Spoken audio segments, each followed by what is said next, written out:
The United States is trying to shape the Middle East in the image it wants, from pushing through its plan for Gaza at the United Nations to pulling Syria and Saudi Arabia closer into its orbit. Our anti-war president, Donald Trump, may soon get the Middle East that he wants. But he won't get it all on his own way. Forces from Iran to Yemen and beyond still oppose Trump's plans and continue to fight against it. All the while, Israel continues to expand its control of Palestine, Syria, Lebanon, and beyond. And here to talk to me today about the world's most tumultuous region is Sharmine Narwani. She is a journalist and political analyst who serves as the editor of The Cradle. Welcome to the show, Sharmine. Thank you, Manar. It's really good to do this again. Yes, always good to hear from you, Sharmine. I always learn so much from you and your team at The Cradle. Israel has been bombing Lebanon almost on a daily basis. They've committed such horrific crimes there, and this is such a major form of intimidation because Hezbollah has not really responded to Israel in this provocation. So even as the major powers at the UN seem to be going along with Trump's plan, his Gaza plan, and the ceasefire, Israel continues to press forward. I mean, just yesterday, the IDF attacked UN peacekeepers inside of Lebanon.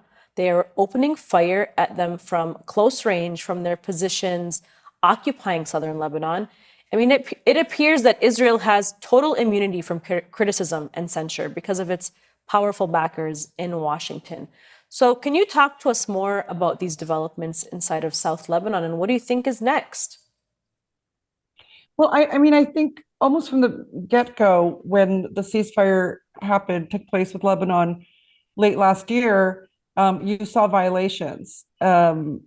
Israel escalates. It seeks to groom and tame people to accept its violations, its bad behavior.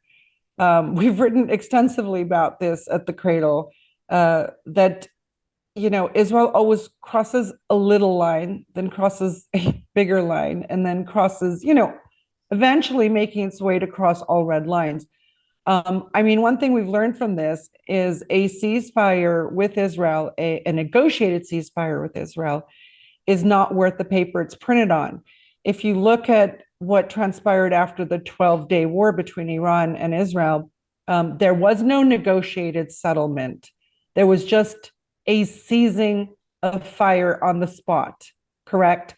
So when I say there was no negotiated settlement, so what happens is the Israelis, you have a settlement in writing, okay? And you know what the rules-based order is, the international rules-based order that the West has been talking about for well over a decade. It just means we can operate differently than you can. It's not, they never talk about a law-based order because law is very clear-cut. All UN member states, all nation states have to abide by one set of laws. A rules-based order just means different sets of operating for different actors. And, in this case, if you have a written negotiation and your adversary, meaning Israel's adversary, violates it, even in the slightest, right? They will point to that and make a big deal about it. But they violated, and the backers of these agreements, the United States, will never call Israel out. There was a bit of an uproar in Lebanon on Monday, I think it was, when the Lebanese army commander Rodolphe Haiko, he basically called Israel the enemy, right? In his discussions, he write a letter? The Lebanese army issued a statement on Sunday, which made Israeli officials see red, because they basically operate for Israel in the Lebanese theater, because the Lebanese army statement blamed the quote unquote Israeli enemy for the violation of the Lebanese sovereignty and for obstructing the army's full deployment in the south. They couldn't believe that the Lebanese army commander had the audacity to call Israel the Israeli enemy, okay, or just simply the enemy. That is the language of the resistance, okay, and it is the old language of Lebanon. Lebanon, before October 7th and all the shenanigans that have spread throughout the region, it was essentially the army, the people, and the resistance. Okay, this sort of trifecta, right? This everybody had to abide by this, and Israel was the declared enemy of the Lebanese state. And so by him saying this, I mean, the Americans just canceled all meetings with him, with the Lebanese army commander. Okay, and Morgan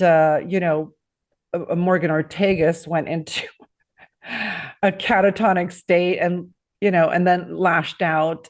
He has refused repeatedly U.S. demands to raid civilian homes in the south to search for Hezbollah's weapons.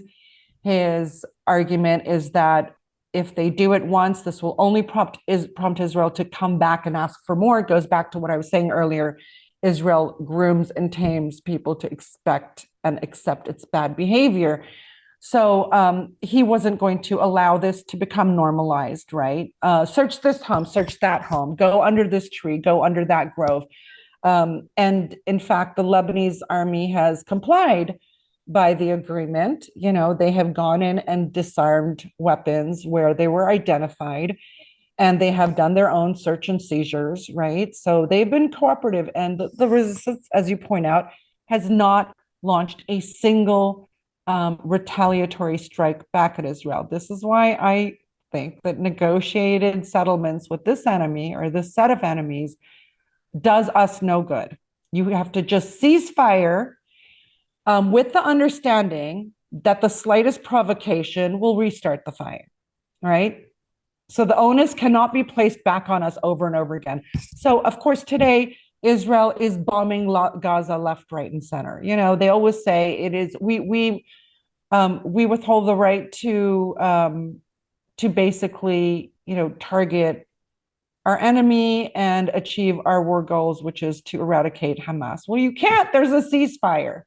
There's two sets of rules for both sides of these agreements, and one has the rules-based order behind it, and the other one is expected to cleave to those rules, and it's not working out. But in Lebanon, there's also, there's been talk, angry talk among Americans about replacing Nabi Berri, who is the Speaker of the House, a position reserved for Shia candidate in Lebanon, because everything in Lebanon is, based on sect. So the president is a Maronite Christian, the prime minister is a Sunni, and the speaker of parliament is a Shia. So they want to replace him, even though he's been a very, a friend of the Americans for many, many years. He's always had an open door to them, and he's been an important mediator between the resistance and others, opposing forces. So they want to erase him because he's not playing ball, but he can't. The thing is, at the Cradle, we were saying from the beginning, nobody's going to be able to enforce this American and Israeli desire to disarm the resistance. You might as well take out Joseph Aoun now, but if you put in someone like the right wing, Sabir Jaja, he still wouldn't be able to enforce it unless he kicked off a civil war, and then his side would probably lose, but Lebanon would be even more chaos. So the Americans are kicking and screaming, basically. They don't like the fact that, in their view, there's been no acceleration of disarming the resistance, but things have sort of stayed in place. The Lebanese are following the agreement to the letter. Okay, the Israelis are not allowing Lebanese army soldiers to deploy in certain areas. They're doing more and more territorial grabs, if anything, right? So at some point, I think it's important to push back against the American demands and be like, well, we can't move either way.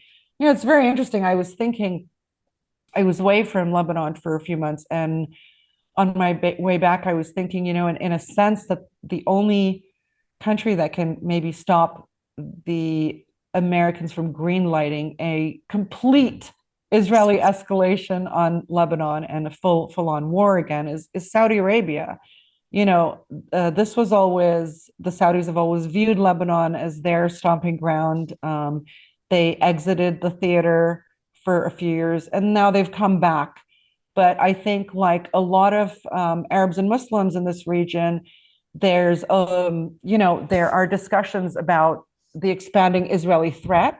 Israel's biggest mistake, and I think they acknowledge this now pretty much, at least internally, is trying to strike Qatar. That woke up Persian Gulf countries that were sort of like, being dragged along the Abraham Accords road, right? They realized that there was no stopping this country. There were no red lines. Israel saw no red lines. And so the Qataris got an apology from Netanyahu. You might not think that's a big deal, but how many people has Netanyahu ever apologized to? He was forced to apologize to the Qatari emir. The Qataris got out of this a U.S. defense pact, right? And they made a big shitstorm about this. The Qataris did not let this go. And so I think, there's people are, the Saudis certainly, after the hitting of Qatar, and they're no great friends, the Saudis and the Qataris, but the Saudis understood that you couldn't play ball with this administration. I don't know if you notice, a lot of people don't talk about this, Manar, but we understand that there's a Saudi condition on normalization with Israel. And it is not just a written agreement, a pathway to a Palestinian state, but actual movement towards the creation of a state. Okay. But the Saudis introduced new conditional language earlier this year that kind of went unnoticed. The Saudis specifically said, not with this Israeli cabinet. Okay.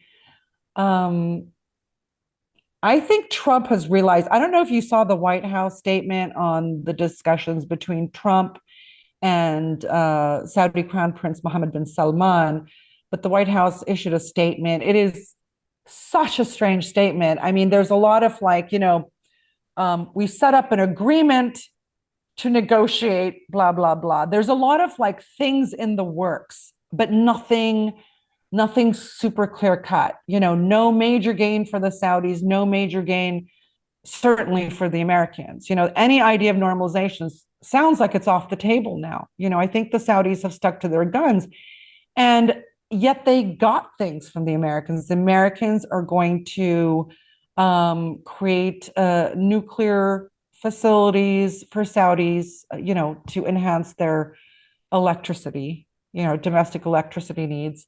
Of course, the Americans will never give enrichment capacity and capability to the Saudis directly. The Americans also gave the Saudis, an agreement to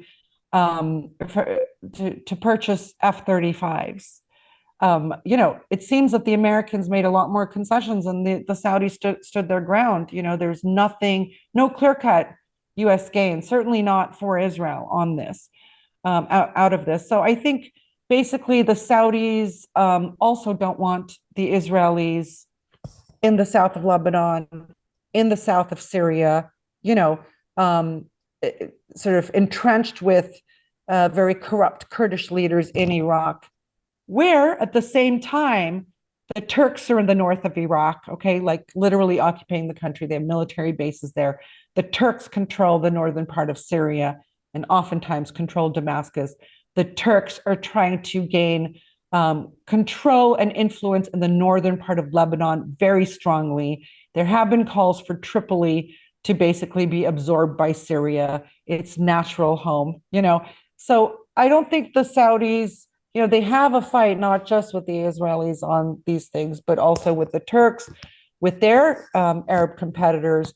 And I don't think, as a result, I believe that the only ones right now who could step up if they chose to and actually have the ear of Donald Trump, because the Saudis are promising almost $1 trillion worth of investments in the United States to him, right? We'll see if that transpires, like all these promises. they're more like MOUs, memorandum of understandings, than actual deals, with deadlines, etc. So the Saudis clearly have Trump's ears, as do many of the Gulf Arab states he visited on his tour in May. And they can say, look, it's too much. And Trump is already getting tired. And we've seen this of Israel's constant demands, not willing to give anything in return, embarrassing Trump. Obviously, the Gaza ceasefire is not really a ceasefire. They're trying to scuttle, all elements of his plans, from the removal of Israeli forces from the entirety of Gaza to the distribution of aid, right, through to the Gaza Strip. I mean, for me, I sort of fell off my chair when I heard just a week or two ago that the Americans were looking at taking over aid arrival and distribution in Gaza. Never would Netanyahu want to allow this. Talks about the Israelis setting up a military encampment slash base, right, on the border with Gaza. Israel has never allowed a U.S. military base in Israel. There are tensions there, and you have to read these kind of messages to understand that. So if they go full force into Lebanon, I think the Saudis are going to have something to say about this, and let's see. It's not getting easier for Israel. Okay. I want to say that, I just was watching this amazing series, which you should watch, Manar, and all your viewers, on Mondo Weiss's, I think, YouTube channel. It's called Israel's Zombie Economy, by an Israeli economist who gave up his citizenship, lives in Germany now. Very, very good. Shiv something or other, can never remember his last name. And he exposes something that really any journalist could have done some digging and found this out. He basically says that the Israelis were getting free weapons under the Biden administration, right after October 7th. Biden was just sending them what they needed. Trump is making them pay for it. Of course, Trump was trying to make everyone pay for the weapons, right? Europe to pay for American weapons in Ukraine, but he's making Israel pay for US weapons. How is Israel financing this? Because they do, in effect, have, as the title of the show suggests, a zombie economy.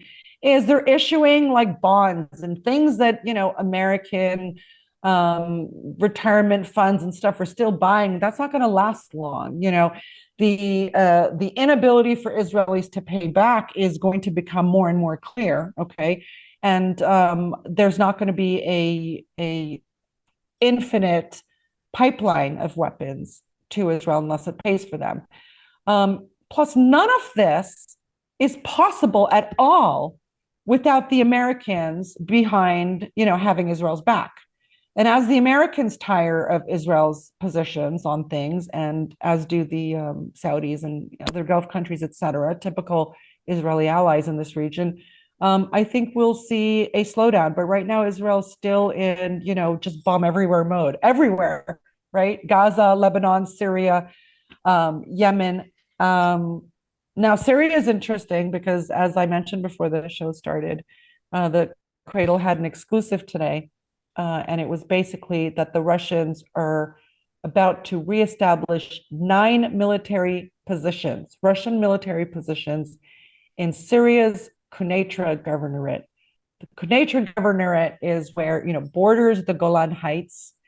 It is where a large community of Syrian Druze live. It's, where Israel has tried to make absolute inroads. And question is, why are the Russians there? The Russians, by the way, as the Cradle sources have revealed to us, are not negotiating this with Turkey in the room. They've been negotiating this directly with the Syrian president's office in Damascus. So that's a new, component to consider when we're looking at the Levant as a whole. Are they in there? Ostensibly, the Israelis have agreed to this. They want to keep, on good terms with Russian President Vladimir Putin. I don't know that the Israelis had any choice. They're certainly trying to position this as something the Israelis would like, so that they didn't have Syrian elements, at their border, which is rubbish. The Syrians have not pushed back remotely in these, months and months of, well, a year now almost, of Israeli attacks in Syria. They're not afraid of Ahmad al-Shara and his forces, certainly not. But Ahmad al-Shara flew to Moscow to meet with Putin, right, in the fall, to ask for help because nobody would be able to stop the Israeli onslaught, especially with the Americans never criticizing them, except the Russians. For instance, why have the UAE and basically all Arab countries refused to send in their military forces to act as peacekeepers in Gaza? Because they're brown and Israel will kill them without a thought, right? But you put Russian soldiers in there and Israel thinks it twice. So however the Israelis seek to spin this, they're not going to be happy with Russian military positions in southern Syria, right on their border. Well, Sharmine, you are just on fire today because you basically summed up an entire region for us and kind of beat me to some of the questions and answers that I was going to ask you about. But, there's a lot to unpack with everything that you talked about, from Saudi Arabia to the rules-based order being exposed. And I think what Israel really did in this genocide is, they've exposed, and the way that the United States responded, this genocide exposed the moral depravity of the so-called rules-based order, and that the rules are only applying to a certain group of people and not to others, just like you described. And the really beautiful thing about that is that humanity has woken up to the true face of U.S. and Israeli imperialism.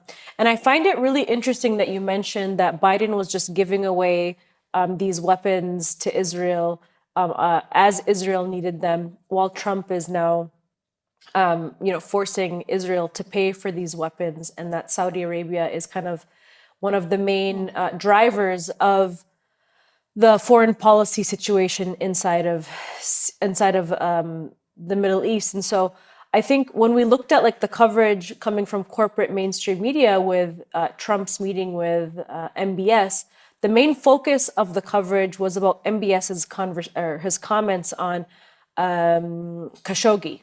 Jamal Khashoggi's murder by the Saudis, which, by the way, they installed the NSO's Pegasus software on his phone to track him and then to kill him. But the main conversation about Israel and the Abraham Accords and what they really wanted for Syria wasn't really talked about within mainstream coverage. And so you touched on that, but I want to actually focus on some of that a little bit more because Saudi Arabia does have a heavy hand when it comes to what takes place in the Middle East. A lot of people, they look at the UAE as now kind of leading the way. But I think the UAE really just mirrors whatever Israel wants at this point. I mean, they've become like their little puppy where they can just do whatever Israel wants in terms of security and negotiations. But Saudi Arabia actually does have a bit of a stronger hand in influencing U.S. foreign policy. And so if you can just talk a little bit more about that, and what did Saudi Arabia really get out of this meeting with Trump these past couple of days, and what it could mean for Syria? Well, I think that, like I said, the Saudis kind of got some things they'd been asking for a really long time, without there being a clear U.S. reward for it. I mean, like I said, Trump said we're getting almost $1 trillion from the Saudis, which is up from the $600 billion promised earlier. Where is that? It's not in bags of cash. It comes. It gets eked out, With all the Gulf countries, by the way, it's not like when he announced we're getting trillions of dollars from these Arab countries that's what they received. It's not the case. I don't know that the Saudis had Lebanon at the top of their wish list. It would have to be something that's on top of their wish list in order for the U.S. president to take steps. The Saudis may just wait until a situation emerges in which they can pick up the phone and make that call. Why ask for something before it's happened? It's not to say that the Saudis are out to save Lebanon. No, they very clearly, if you read the Saudi media, it is very clearly, and Saudi official statements, they want the resistance in Lebanon to be disarmed, dismantled, dead. But they also don't want Israel to take Lebanon. They don't want Turkey to take Lebanon. These things are big considerations for the Saudis. The Saudis, I always say, come late to a game. When they see one of their Persian Gulf rivals making big strides that, project their power more than Saudi would like it to project, they sort of get in on the game. It's the Arab Spring game. The Saudis came late to that game. The Qataris were working that. And then by mid 2012, we saw the Saudis arrive fully in Damascus, with Prince Bandar bin Sultan, who became, I think, intelligence chief in Saudi Arabia and triggered his jihadi network. And all of a sudden, the Syrian conflict was quite different, and the Saudis started backing certain groups. And you actually had I always say the Arab Spring was kind of marked by Sunni versus Sunni, because all of these countries were kind of opening up their borders, doing more trade with each other, having visa-free policies, and the Arab Spring comes, and it's Turkey versus Saudi Arabia versus Egypt versus the UAE versus Qatar. All of them trying to get the upper hand and become the big player, to take the mantle of Egypt, for instance, which has long been, the leader of the Arab world. Where is Egypt today? The Arab Spring put a kibosh to that, So there's, I don't know that the Saudis got anything of worth. We don't know what was discussed. Statements mean nothing from both these parties, the Saudis and the Americans. I would like to think that the unnoticed Saudi condition, which was no normalization with this cabinet, is being heard loud and clear in Trump's White House, because there's nothing can change with this cabinet and this Israeli prime minister, but everything can change with a new Israeli prime minister and a new cabinet. Okay. Netanyahu undermines all his allies. He's always done so and doesn't care. Other Israeli officials would not be quite the same. Let's see what happens. In Israeli elections, Netanyahu still looks to be the most popular candidate, but can he put together a coalition government, or will his own allies scuttle it? Really, right now I'm just speculating a bunch of things. We know that the Saudis are, for instance, back to that discussion. So the Saudis, when Ahmad al-Shara, arrived in Damascus, the Qataris and Turks had essentially won Syria. And now, for many months now, much of this year, we've been hearing that the Qataris have been sidelined, in some part by the Saudis and the UAE and others who don't, have a worldview difference potentially, to some part with Qatar. And they've kind of elbowed their way in, like a lot of Western countries have, to get the bigger deals, the better deals, right? Rebuilding Syria, big contracts. But I met with a Western diplomat in Beirut yesterday who actually has the Lebanese and Syria file in his hands. And he was saying, he's asked me what I thought about Syria's economy and where it was heading. He said, right now, we essentially have a bunch of MOUs, meaning the will is there, the decision to do something is more or less on the table, but where's the money? Where, are things really being built in Syria? There was this big thing on social media, for the first time, 24 hours, all electricity in Damascus. But he even said, is that a PR thing? How long is that sustainable, given what we know about their economic state of affairs and their lack of infrastructure to support, 24-hour electricity throughout Syria, right? And who's going to pay for it? Are Syrians going to be paying? Where's the money?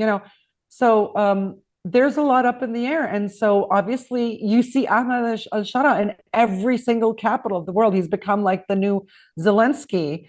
He's out there with his begging cup and went so far to turn to Moscow because, like the Lebanese are realizing, the West and its allies never deliver anything. I mean, just watch Iraq, the amount of contracts that Western companies got to rebuild Iraq, to create infrastructure, to establish efficiencies. Nothing. I mean, GE had contracts worth billions of dollars, just sold one of its contract last year to the Chinese. Nothing was built. Nothing gets done with the West. And I think we're starting to sense that here. You know, I think Joseph Aoun, the Lebanese president, thought with the kind of momentum the Americans always give a sense that they have going, but it's just words, Manar. You know, I call it their kinetic energy. The Israelis and the Americans stay kinetic. There's not a day that goes by in the news cycle without us hearing a U.S. or an Israeli statement on something very pressing in the region, right? To scene set, to steal the narrative, to set the narrative. And it gives us a sense that they're doing so much here, right? But in fact, a lot of it is hot air. And so Ahmed al-Shara definitely got wind of that when he turned to the Russians. The Israelis are turning to the Chinese to help build out their electricity grid. Okay. You know, the Lebanese won't dare do anything that the Americans say no to, but that's going to change too, because nothing is moving here except Israeli violations getting worse and worse and worse. And of course, at some point, the resistance will respond, but the resistance will tell us that it's getting to a point where they're going to respond, to let people prepare, you know. So yeah, I mean, it's just, you know what, we talk on the Cradles podcast, we do it twice a week now, and we talk about all the time a lot of balls in the air, you know, and the best we can do is point out what these balls are, you know, what's in play. There's no telling how things can move. Because as you know, covering this region, Manar, better than most journalists in the world, one event can change trajectories in this region too. Absolutely. And one of those events is the revelations of Jeffrey Epstein and his role in driving US policy in the Middle East. And I know that that might seem like a big pivot to go from what we talked about to Jeffrey Epstein, but actually, one of the people parading in the Middle East, talking about, you know, acting civilized and stop being animalistic, is the U.S. ambassador to Turkey, Tom Barak. Tom Barak recently made headlines when he told a group of Lebanese people to Lebanese journalists to stop acting civilized and to stop being so animalistic. And so there are recent revelations of him thanking Jeffrey Epstein for a young child and sending photos. So what have you made of the latest revelations about Jeffrey Epstein's ties to Tom Barak, to Israel and Israeli intelligence, and shaping what we're seeing today in Lebanon and in the Middle East? I'll get back to the Tom Barak accusation, but you know, I always say there's two levels that look at the Epstein situation, the issues, and one is covered by Western media to some extent, and the other one is largely and almost entirely ignored by mainstream Western media. The two Epstein issues are, one, the trafficking of minors. Okay, right? That is how people know of Epstein, right? Trafficking young girls to important men. The other element of this is, why was Epstein doing this? Okay.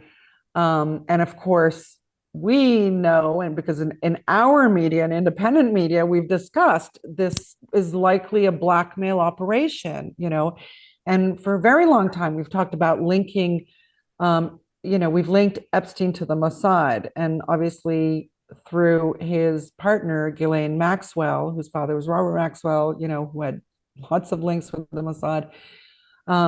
That's been our discourse. Not that we're unconcerned about the trafficking of minors, no, but that's how it affects us in this region, right? Yeah. And I think just today, Republican Congressman Thomas Massey said Jeffrey Epstein had close ties to our own intelligence agency and Israel's intelligence agencies. That's why they're trying to stop this.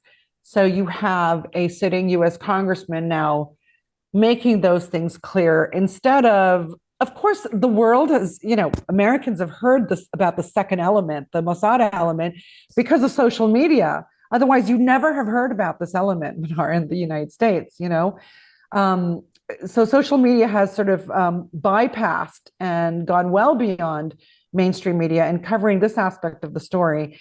And by having people like that point to it and having this big surge in anti-Israel sentiment among the Republican and conservative right in America, with major media and political personalities coming out absolutely against Israel, not even neutral, but like against Israel, is a huge change. Now, I like that the emails mention people like Barak because he's an envoy for this region. He's not just a guy, right? I like that. But to be honest, let's be journalists here for a second. When you saw that email, in which Epstein basically says, and I'm not reading this verbatim, you're with the kid, send me a picture, make me smile, right? Yeah. I immediately went to look up how many kids Thomas Barak has. He has 6 kids. That could have been nothing. All right, like a big nothing burger. I actually hate that we do this because we undermine our own arguments. You're right to bring it up. We should be discussing it. And I don't know that he was talking about Barak's actual 6 kids, or if he was talking about a minor female who was sitting next to him at the time. But I think we shouldn't jump to conclusions on this. I do agree with Massey that the reason this is being covered up is because Epstein was he had a predilection for young girls, and that's why he was selected. He was viewed by some as a sophisticate who could move in those circles, and we never know where his money came from. But he was set up with multi-million-dollar properties and private jets and all the goodies, right? In which he could, okay, so if you were invited to a party with, A-listers, political A-listers, celebrity A-listers, media A-listers, you'd probably go, right? I would, to see who these people were and how they mingled. No. I mean, why would you not? I'm nosy. That's why I'm a journalist, okay? I'm just going to say that. I don't have a lot of red lines, very few, by the way. And, but what he probably sought to do was to figure out who he could corrupt so they could have blackmail files on that person, right? And if you follow like the Bill Melinda Gates divorce story, she talked about Epstein giving her the creeps from the get-go, and her telling Bill she doesn't want him to hang around with Jeffrey Epstein. And so there are people who got sucked into Epstein's world. There are people who never knew this stuff was going on. They just weren't participants in this kind of things. They were props. It's good to have this big name at my party anyways, right? And there were people who were not even blackmailed, but the photos were there.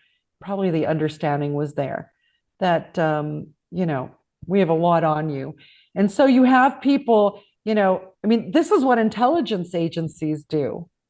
A few businessmen might do it, but we don't actually know Epstein was a businessman. Nobody knows what he did, but this is the work of intelligence agencies. And as people have noted these last years, nobody becomes big, so big, okay, that they don't then get infiltrated. Okay, you're not allowed to just start a Twitter. If you get big enough, they're not going to allow you to if you don't play ball with them. And this is just what happens, right? So it's a game, and I would definitely warn people against taking every name that appears in these emails and jumping to conclusions by association. But of course, what this all leads to is more and more public desire to scrutinize these documents themselves. So it's not a bad thing, even if there's sort of like puff pieces and stuff that comes out of this, and a lot of over speculation. The fact is, I think it's created momentum to get these files released. And once the files and the investigations are released, then we know much, much more. But I don't subscribe necessarily to the idea that Trump has reversed his position on disclosing the files, because he is implicated in, having sexual relations with minors. I subscribe to the position that too many super important people are in those files who have all weighed in and pressured Trump not to let them be released. Sorry to disappoint. No, that's okay. I mean, I think you make a very valid point. I think a lot of people forget that sometimes that there are people who show up and communicate with certain people, and it might just be of an association. It doesn't necessarily implicate them in some sort of wrongdoing. And so that's a very valid point. And so one of the things I wanted to wrap up the conversation to talk about was Yemen. You've done this incredible job at kind of painting the whole picture in the region, from Syria to Qatar, Saudi Arabia, Lebanon, Palestine, and how the U.S. involvement has played a role or shaped the policies, Russia, China, et cetera, et cetera.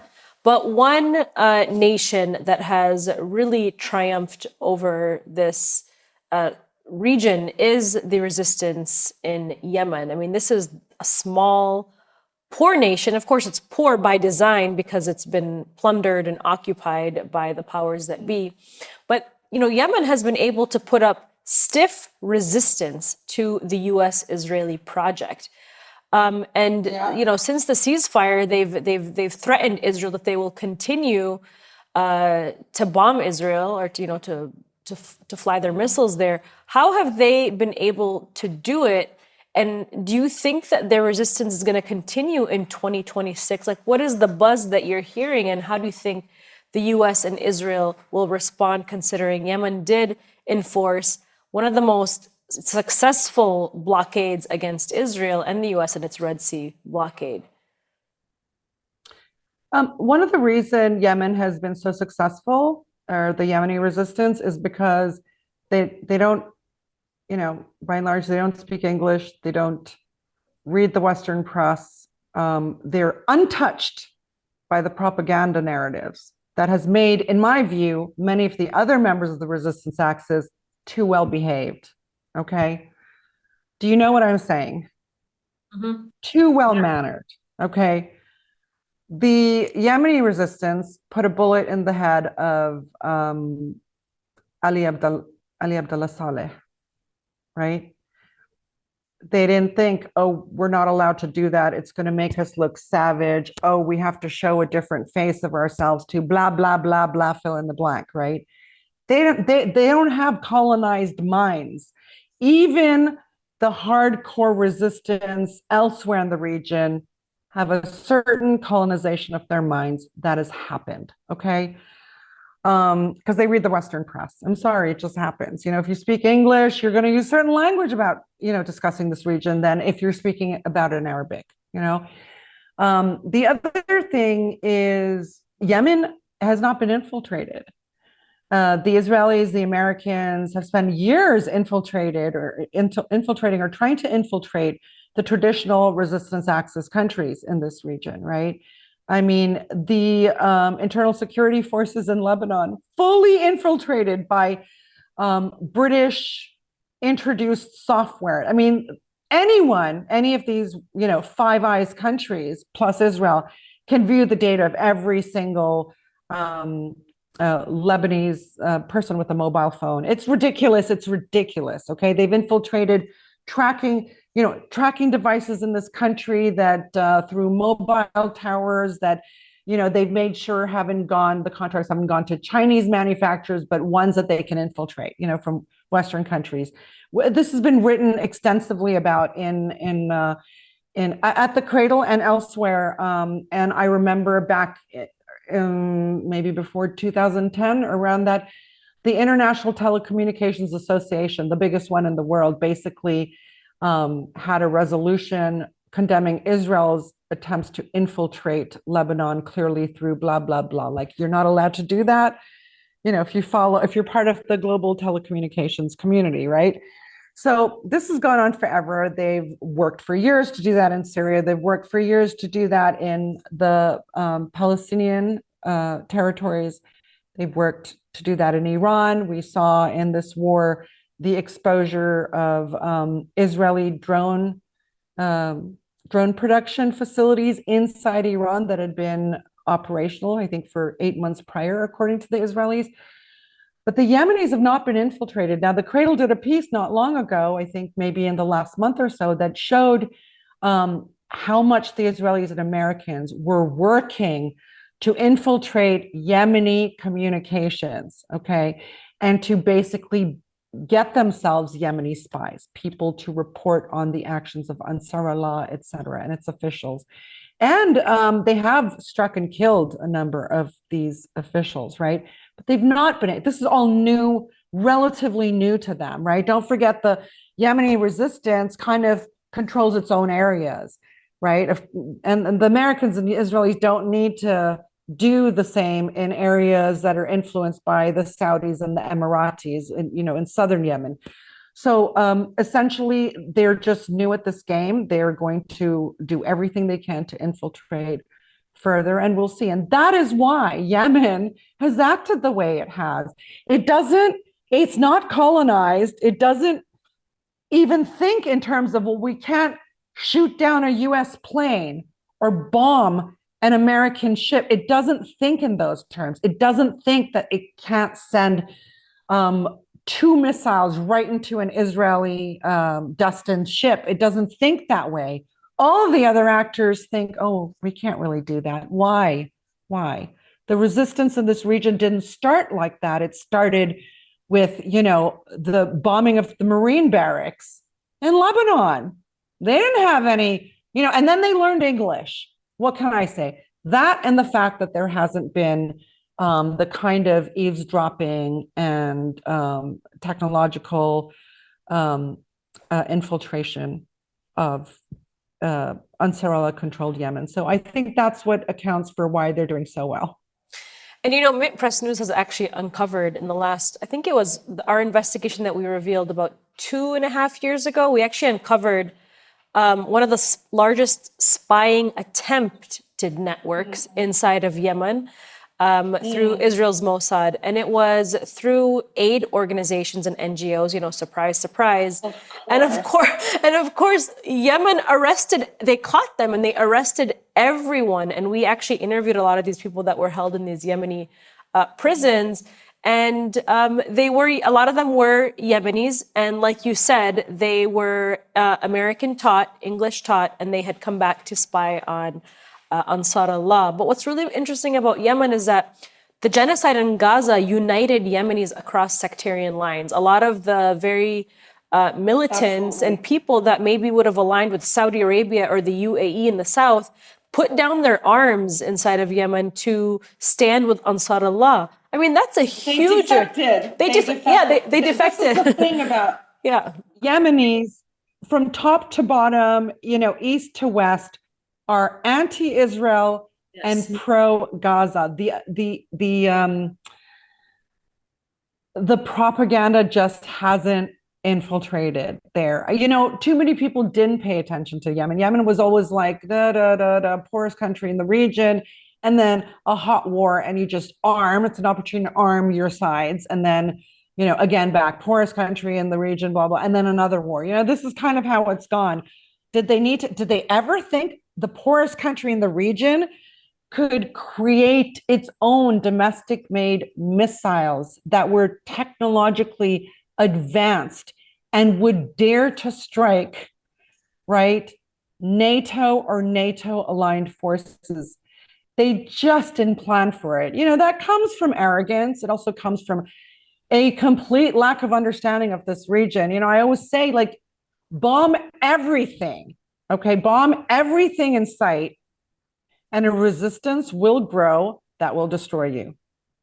It's just, the more you come at us, the more people you get with the resistance. This is a fact. We don't have anywhere else to go. We are in this region attached to our land, okay? We love the smell of our fruit trees.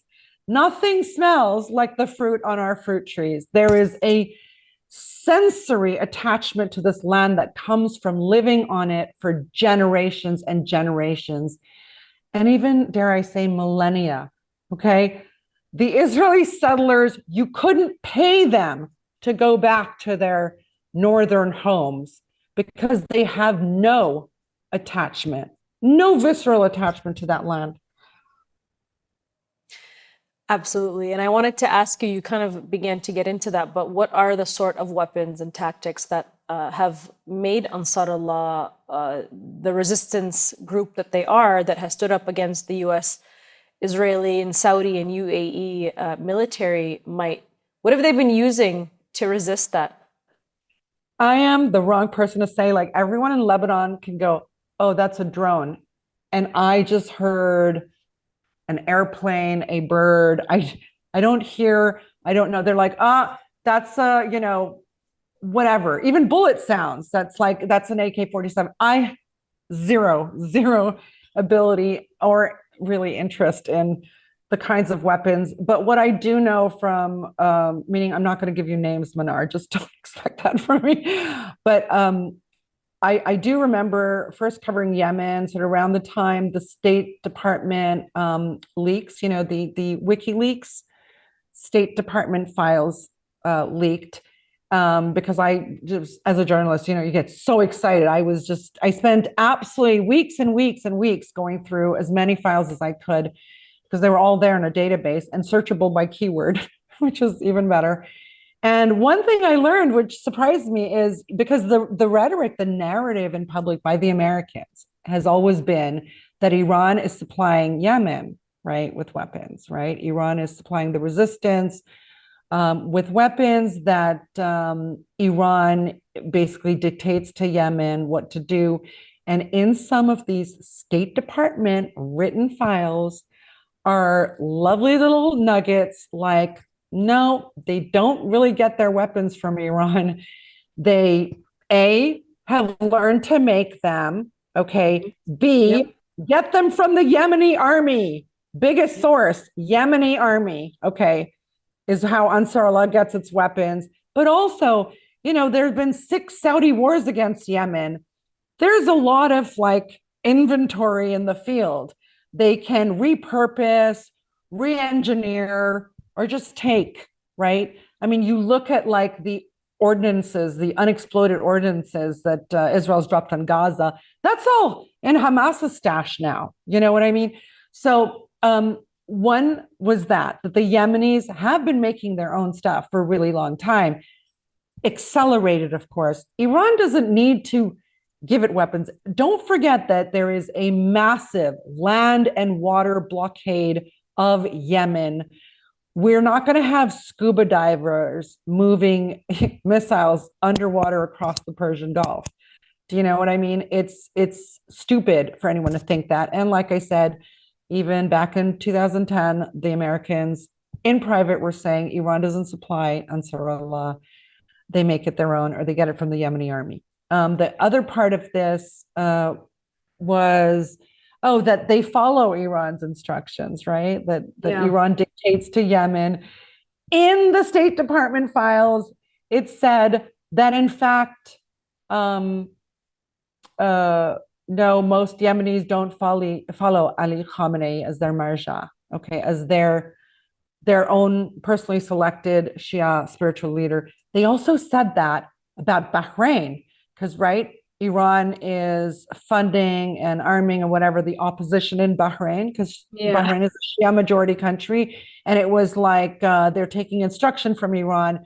But the State Department cable said, no, in fact, Sheikh Isa, something or other, most Bahraini Shia follow him and not at all Ali Khamenei. And they follow other Shia Marja in the region, but by no stretch of the imagination is it the Iranian supreme leader who is, the majority followed. So a lot of this is just plain rhetoric. The Yemenis have, Ansarallah has risen again. Like I said, resistance will come if you hurt people who live on the land, right? They're sort of like from the mountainous northern areas, right? And you keep attacking them instead of giving them a seat at the table. They just wanted representation.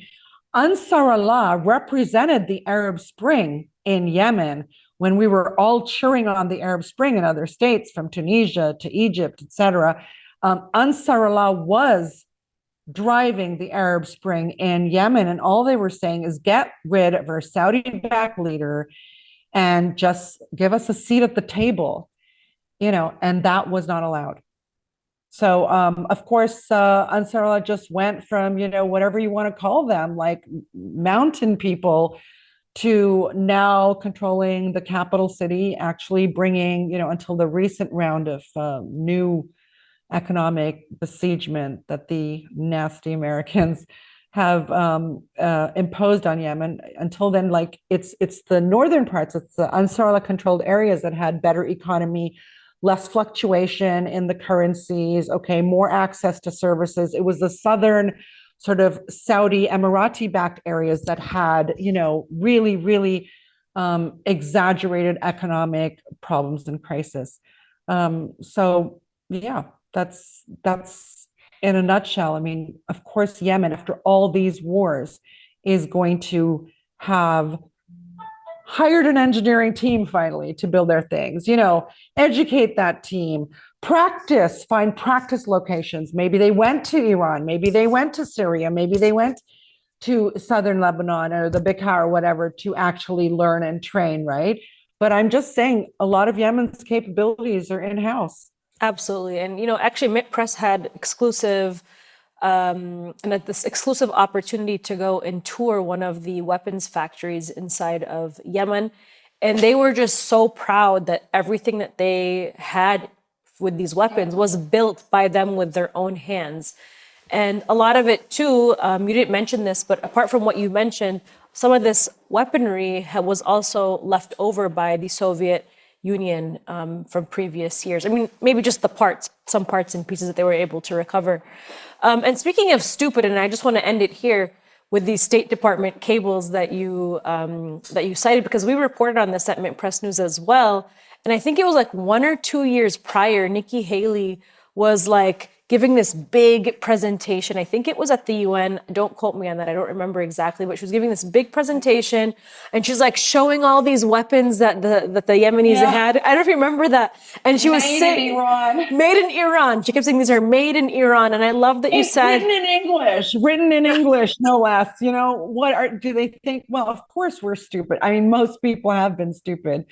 But as you said earlier, it's Gaza that has brought down all the veils. I mean, not just on the lies of the rules-based order, but those who claim to be, representative of human rights and freedom of speech and all these things, right? But I just, back to the Yemen point really quickly. It's, I think what people think, you've cut off the land route potentially between Iran and Lebanon, right, for the transportation of weapons.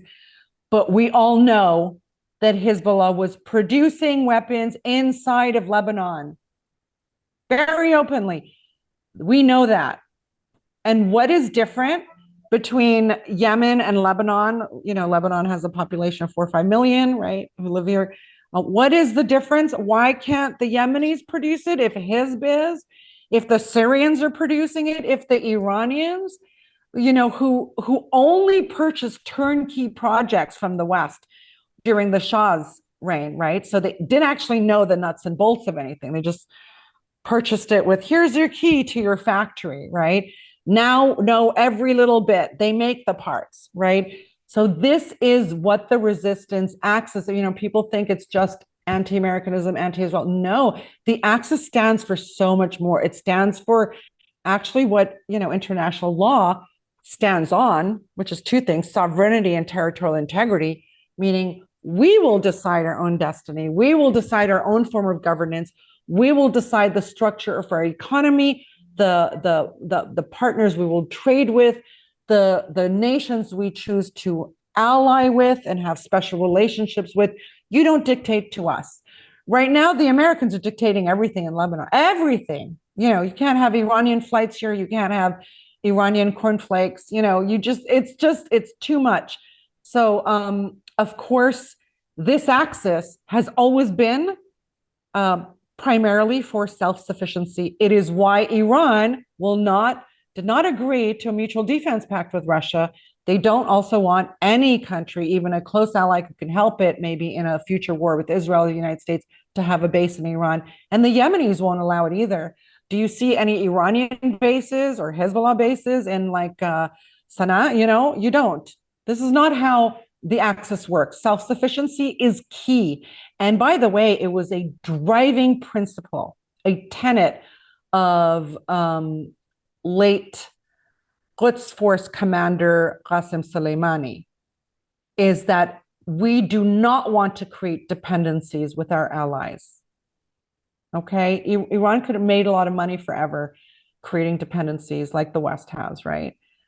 Iran wanted their allies to be totally self-sufficient. So that's why we know the Yemenis are creating their own stuff, and that Hezbollah will continue to do that and don't need the Syrian roots. Okay, Sharmine, we have so much more to talk about, but unfortunately we don't have enough time. We didn't even get to talk about Sudan, of course, and how that plays into the axis of resistance, or it did at one point in its history, and how it's being, dismembered basically piece by piece. But we'll have you on again soon. It's always a pleasure to speak with you and learn from you, Sharmine, and hopefully we'll have you on again. Thank you so much. Thank you, Manar. Look forward to it.